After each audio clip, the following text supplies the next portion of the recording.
امریکہ میں ایک مسلمان نوجوان دفتر میں کام کرتا تھا۔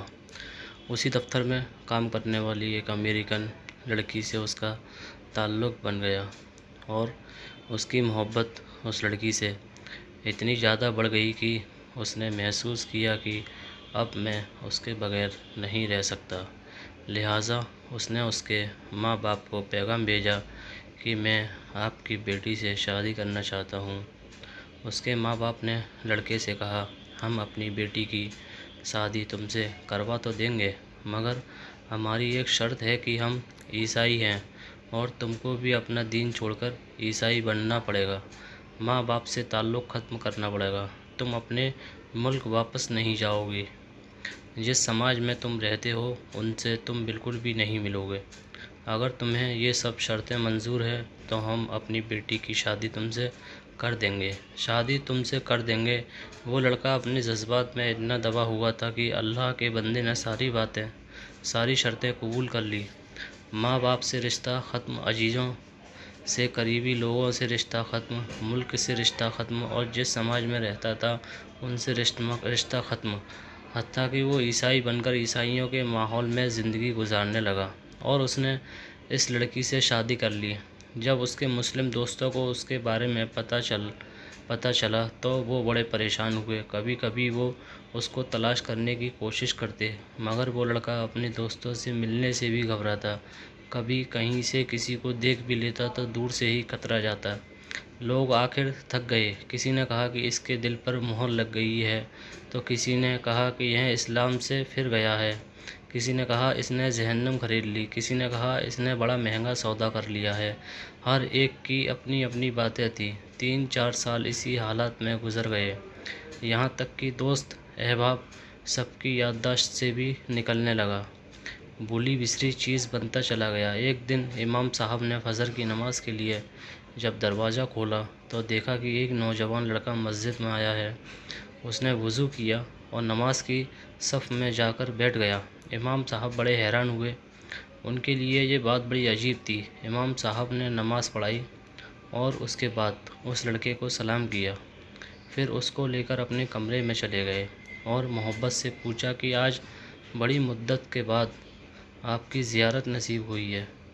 اس وقت اس لڑکے نے اپنی حالت بتائی کہ میں نے اس لڑکی کی محبت میں اپنا سب کچھ قربان کر دیا، بہت کچھ میں نے اپنا ضائع کر دیا، لیکن جس گھر میں میں رہتا تھا اس گھر میں اللہ کا قرآن رکھا ہوتا تھا۔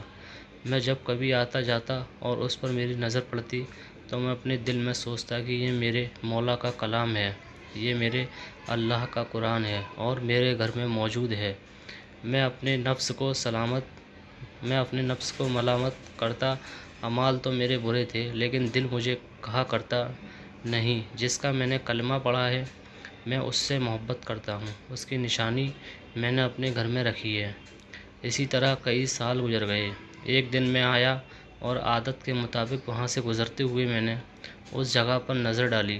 مجھے قرآن نظر نہیں آیا، تو میں نے اپنی بیوی سے پوچھا کہ یہاں ایک کتاب ہوا کرتی تھی، وہ کہاں ہے؟ تو اس نے کہا، میں نے گھر کی صفائی کی تھی، اس میں غیر ضروری چیزوں کو پھینک دیا ہے۔ اس نے کہا، اس کتاب کو پھینک دیا ہے؟ یہ سن کر میں وہاں سے واپس گیا اور کوڑا پھینکنے کی جگہ سے اس کتاب کو اٹھا کر لے آیا۔ جب لڑکی نے دیکھا کہ یہ بہت زیادہ اس کتاب کا احساس کر رہا ہے تو وہ بھی سوچنے لگی کہ آخر وجہ کیا ہے۔ تو لڑکی نے پوچھا، آخر تم اس کتاب کی اتنی فکر کیوں کر رہے ہو؟ لڑکے نے کہا، بس میں اس کتاب کو رکھنا چاہتا ہوں۔ اس لڑکی نے جب دیکھا کہ یہ کتاب تو عربی میں ہے، کوئی نہ کوئی تعلق اس کا اسلام سے ہے، تو اس نے کہا، دیکھو، اس گھر میں یا تو یہ کتاب رہے گی یا پھر میں رہوں گی، تمہیں اس میں سے کسی ایک کے بارے میں فیصلہ کرنا ہوگا۔ وہ کہنے لگا کہ جب لڑکی نے یہ کہا تو میرے لیے یہ زندگی کا عجیب وقت تھا۔ میں نے اپنے دل سے پوچھا کہ تو نے اپنے خواہشات کو پورا کرنے کے لیے وہ سب کچھ کر لیا جو تجھے نہیں کرنا چاہیے تھا۔ آج تیرا رشتہ پروردگار سے ہمیشہ کے لیے ٹوٹ جائے گا۔ اب تو فیصلہ کر لے کہ تو اس کو چاہتا ہے یا اس کے پروردگار کو چاہتا ہے۔ جب میں نے دل میں یہ سوچا تو دل سے یہ آواز آئی کہ نہیں، میں اپنے مولا کو کبھی نہیں چھوڑ سکتا۔ میں نے لڑکی کو طلاق دے دیا۔